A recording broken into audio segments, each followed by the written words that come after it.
مفید باتیں۔ جو لوگ صابن کی جھاگ سے شیپ بناتے ہیں ان کے بال کڑک ہو جاتے ہیں۔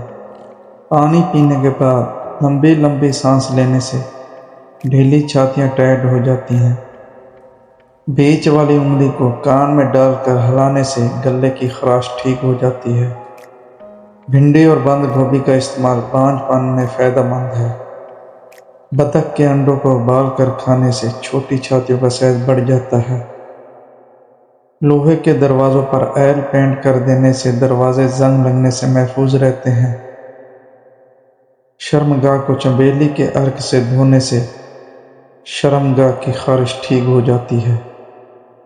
رات کو مٹی کی پیالی کو گیلا کر کے سرہانے رکھنے سے نیند اچھی آتی ہے۔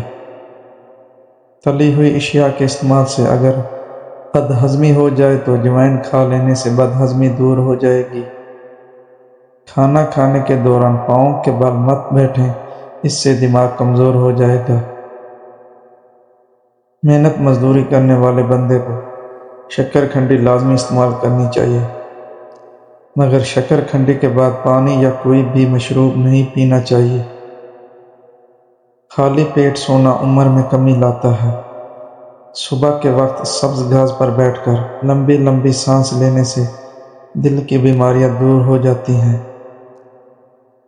نکسیر کا خون اگر بار بار بہہ رہا ہو تو دماغ کمزور ہو جاتا ہے۔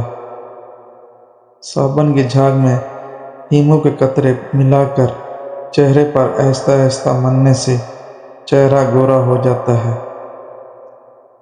نیلا رنگ دماغی اور جسمانی تناؤ سے محفوظ کرتا ہے۔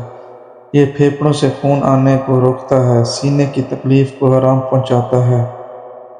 کچا کیلا دودھ میں ڈال کر کھاؤ، کبھی کمزوری نہیں ہوگی۔ امید کرتا ہوں آج کی ویڈیو آپ کو اچھی لگی ہوگی۔ میرے چینل کو سبسکرائب کر دیں۔